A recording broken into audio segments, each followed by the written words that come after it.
Welcome to a Tech. In this video you will learn how to recover Gmail account. So let's get started. First of all, open Gmail app in your phone.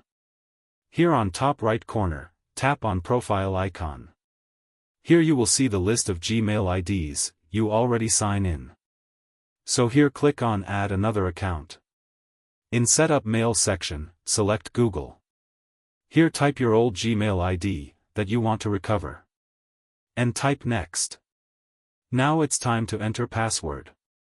If you don't know your password, tap on try another way. Tap try another way again. Now Google asks you again, choose how you want to sign in, so here check the last digits of your number.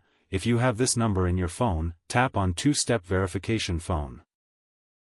Here Google may ask for account recovery, if you have any recovery email, so select it, and if you don't have access to recovery email, then again select try another way to sign in. Now Google asks for another Gmail account, on which Google will send a link to recover your account.